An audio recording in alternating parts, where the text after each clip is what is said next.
Good evening, my dear guests, and welcome to the first edition of the Rot Report, a weekly gathering dedicated to the strange, the unsettling, and the steadily decaying landscape of horror.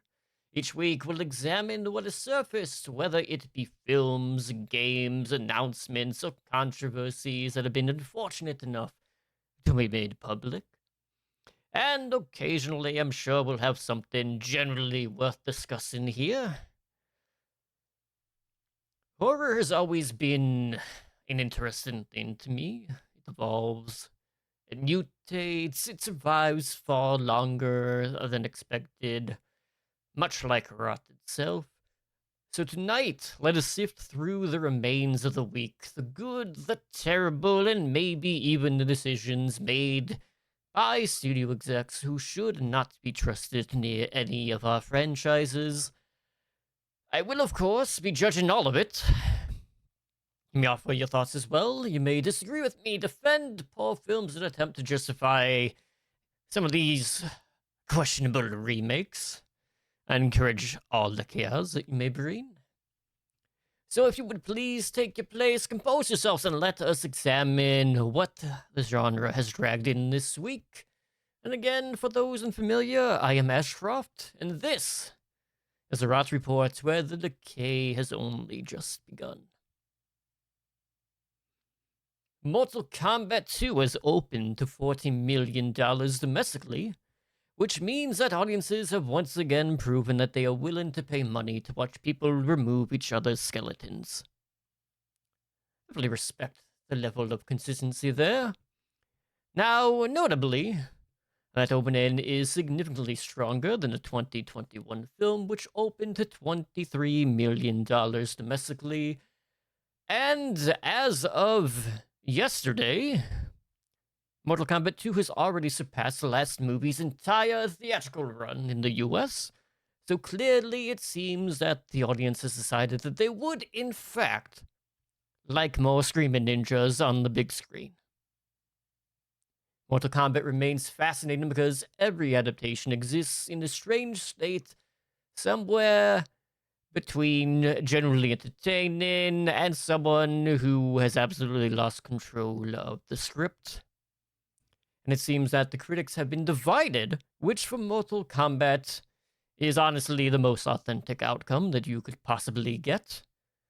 You do not attend Mortal Kombat seeking subtle emotional nuances. You attend Mortal Kombat for violence and deeply unnecessary spine removals. Of course, we had Karl Urban, who starred as Johnny Cage, one of two of the main characters outside of Katana, that is. And as Johnny Cage, he was in... This was an aggressively inspired casting choice as a man who permanently sounds both disappointed playing a character who permanently sounds like he owns sunglasses indoors. But I digress. The audience score is much stronger than the critic response has been, so clearly the film has succeeded at one thing that Mortal Kombat actually requires: making people shout at the screen like intoxicated tournament spectators. It should come to no surprise that a third film is apparently already in development, and honestly, of course it is. Mortal Kombat has been a franchise that is structurally incapable of dying, much like its characters. Sure, it may simply just lose a limb, but it always returns angrier.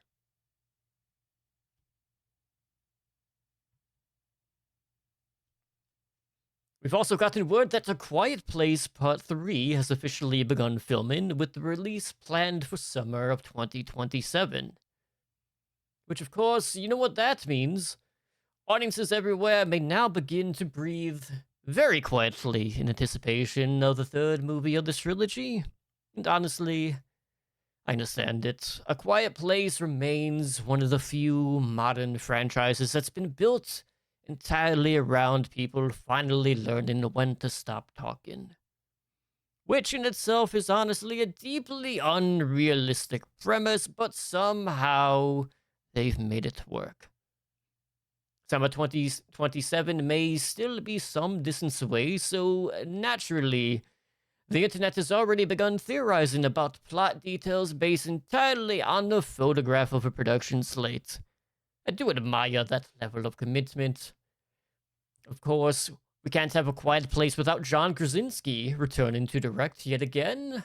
It seems that few people have profited more from silence since Librarians.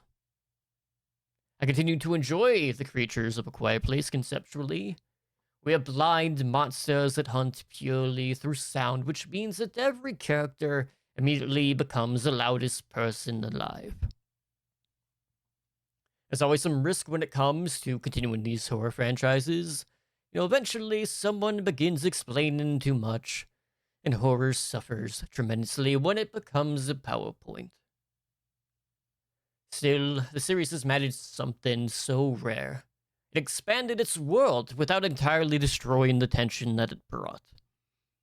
Which, when you really think about it, is a difficult balancing act. Of course, the audience reaction to these films remains fascinating, and an entire theater holding their breath because someone on screen accidentally stepped on a leaf. I suspect that Part 3 will perform very well because people enjoy fear, especially when it's accompanied with excellent sound design. You believe John is returning so he can watch his wife be quiet. I mean, that may also be true. Only time will tell.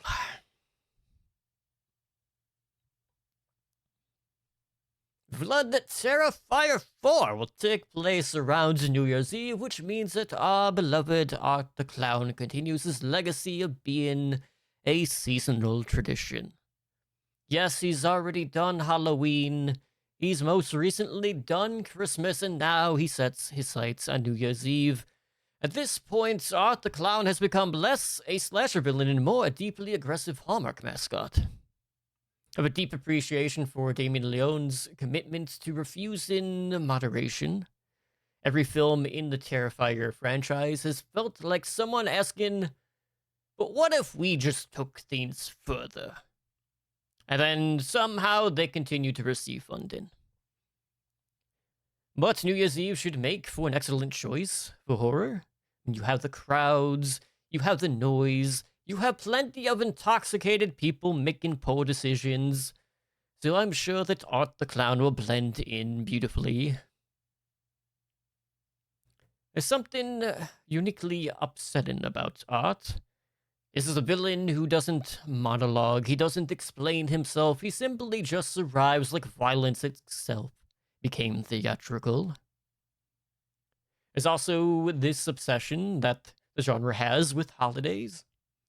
And apparently, no celebration is safe from murderous clowns and unresolved trauma, which feels rather appropriate for the occasion.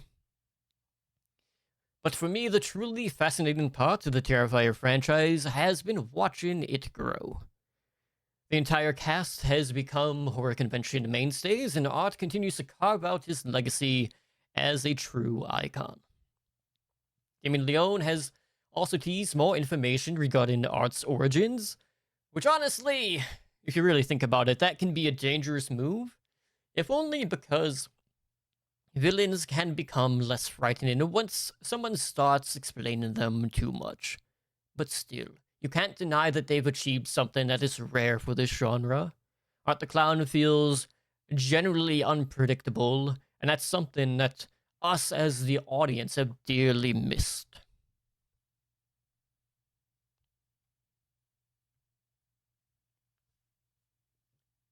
This week, horror lost one of its architects.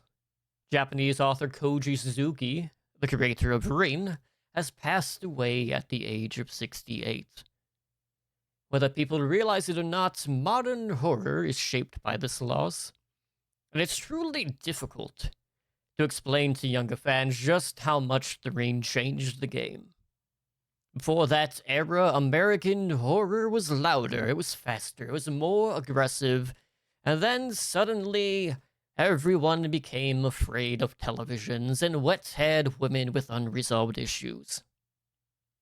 Suzuki's work helped ignite the global J-horror movement, a movement that provided atmosphere over gore, brought dread over spectacle, and the feeling that something had already entered into your life before you noticed it. And honestly, that was a far more effective time. Sadako remains one of horror's greatest designs. We have no elaborate armor or excessive mythology, just stillness. And yet somehow, despite all of that, that terrified an entire generation more efficiently than most monsters screaming directly into the camera. A tremendous amount of modern horror exists because of Suzuki's influence. We have the cursed media trope, the slow burn supernatural structure, and of course technology becoming intimate and hostile. This was someone who understood something that many horror writers still struggle with today. The familiar is far more frightening when it stops behaving as it should. Suzuki was often called the Stephen King of Japan, and honestly, that feels insufficient. Suzuki didn't simply just write horror. He altered its language. The man permanently traumatized humanity with a VHS tape, of all things. A remarkable achievement at that. As we all know, the genre changes constantly. We see trends fade, we see franchises collapse, but certain creators remain embedded in the genre permanently. And Koji Suzuki was one of them.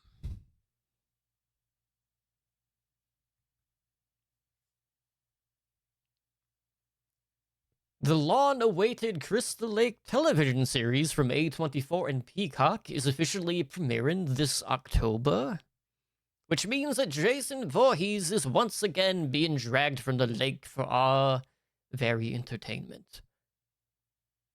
I find it fascinating that no matter how many timelines collapse, no matter how many reboots may occur, Camp Crystal Lake continues to produce casualties with industrial efficiency. A24 producing the Friday the 13th series is deeply interesting because this is a studio that's been known for involving trauma, metaphors, and someone staring silently out of a window for 6 minutes plus. Jason Voorhees, on the other hand, traditionally just solves all of his problems with the machete. So the real question becomes, will this series be more atmospheric prestige horror, or man aggressively removing counselors from existence? Or perhaps maybe a little bit of column A and a little bit of column B. Either way, there is something iconic about Crystal Lake. Summer camp horror remains effective because everyone immediately understands the rules at play. You have teenagers with poor supervision and a catastrophic lack of survival instincts. But horror television has also proven to be quite difficult. When you stretch things out too long, the monster becomes too familiar, and familiarity is the death for horror. But either way, Jason remains one of the genre's most famous icons because he barely functions as a character. He's less a man and more an environmental consequence, kinda like mold. But of course, people will watch. Audiences love one thing above all else: returning to places where everyone dies repeatedly.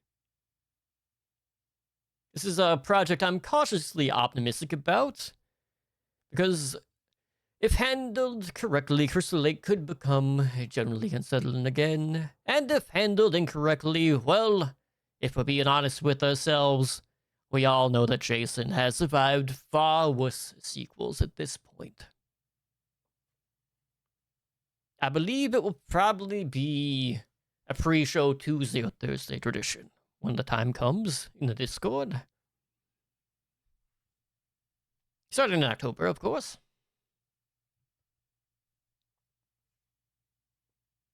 Next up, Ryan Coogler's reboot of The X-Files continues to expand its cast, recently adding Steve Buscemi, Amy Madigan, and several others to the project, which can only mean one thing: that the truth is apparently still out there. Honestly, Coogler directing the X-Files feels surprisingly correct, because this is someone who excels at atmosphere, mortal tension, and people staring intensely while terrible things happen nearby them. Which, if you really think about it, is quite a transferable skill set for this project. The casting of Steve Buscemi in X-Files is particularly inspired because he already looks like a man who has personally witnessed several government conspiracies and survived none of them emotionally.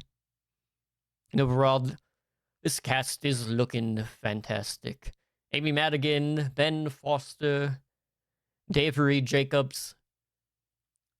This is either prestige sci-fi horror or the most talented collection of suspicious people ever assembled for a reboot. Rebooting the X-Files is dangerous territory because the original series achieved something quite difficult. It made paranoia comforting, which explains a tremendous amount about the 1990s. And honestly, modern society is probably the perfect environment for the X-Files to return.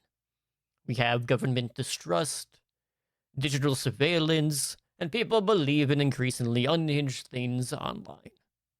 Mulder would become unbearable, I'm sure, if he were on social media. Coogler has also suggested that the reboot will still include the Monster of the Week style episodes alongside the larger conspiracy. Horror television is healthiest when it remembers that sometimes you simply just want to watch one strange little creature ruin someone else's Tuesday. Of course, the longtime fans are quite nervous, which is understandable. Every reboot exists under one terrifying question. Will this honor the original, or will it become content? Still, I'm hopeful about this project because if there is one thing that the X-Files understood, it's that fear works best when the world almost makes sense.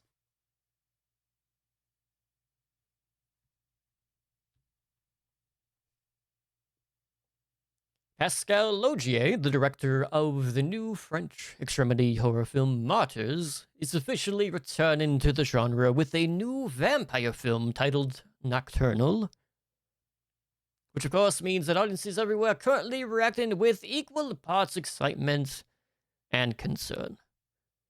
Laugier remains one of the few filmmakers whose name alone feels vaguely threatening.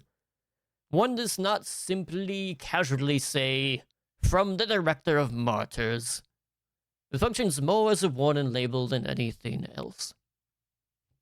As for the setup for Nocturnal, we have a group of refugees fleeing Vichy, France in 1943 who become stranded on an island, which turns out to contain an immortal supernatural evil. So naturally, the vocation energy deteriorates quite quickly in this one. I do appreciate that Laugier is tackling vampires because modern vampire media tends to be split into two different categories. They're either extremely seductive or they're aggressively depressed. Sometimes both. What interests me most is that Laugier describes the script as deeply emotional and terrifying, which, if you've seen Martyrs, can basically be translated roughly into "you're going to suffer artistically." David Burke, the writer, had shelved this script for years because he believed that vampire stories had become oversaturated.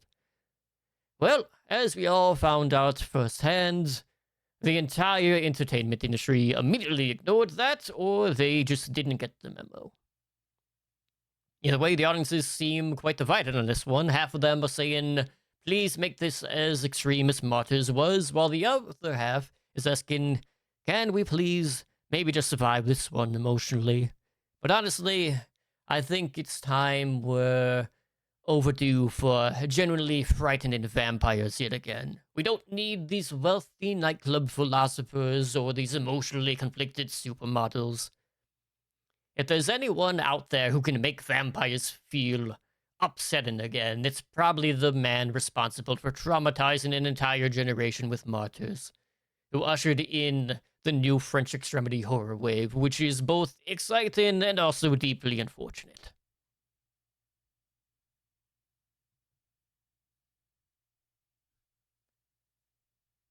Lee Cronin's The Mummy is officially heading to digital platforms on May 19th, which will be next week. Also, with a 4K UHD and Blu-ray release following on July 14th. Audiences will soon be able to experience ancient curses from the comfort of their own couch. Now, looking back, Lee Cronin directing The Mummy was already an interesting choice because Evil Dead Rise, the man had developed a reputation for basically treating human bodies like unstable architecture with quite the enthusiasm. Cronin's take definitely leaned very heavily into possession, body horror, and deeply upsetting family trauma. So naturally, the internet immediately said, yes, we absolutely need more of that. For those unfamiliar, the premise followed a missing child who disappears into the desert, only to return years later, profoundly incorrect. Horror improves dramatically when reunions become medically concerning. The bonus features, reportedly, include practical effects breakdowns with blood, bugs, and toenails. Pause. Toenails? That should never appear in marketing copies under any circumstance whatsoever. Don't know who thought that would be a good idea, but somebody greenlit it. Either way. I was so relieved seeing that this version was so willing to be generally unpleasant, because the Mummy genre had spent several years being treated like an action-adventure tourism commercial with a side dosage of curses. We've seen a pretty noticeable return lately to horror monsters feeling monstrous yet again. We have less quipping and more screaming. It's been a healthy correction, and I'm pleased that this is receiving a proper 4K release. Because if we really think about it, this is a genre that belongs on physical media, partially for the preservation, and partially because streaming services behave like they themselves are cursed artifacts. If The Mummy showed me anything, it's that horror works best when ancient beings return angrier.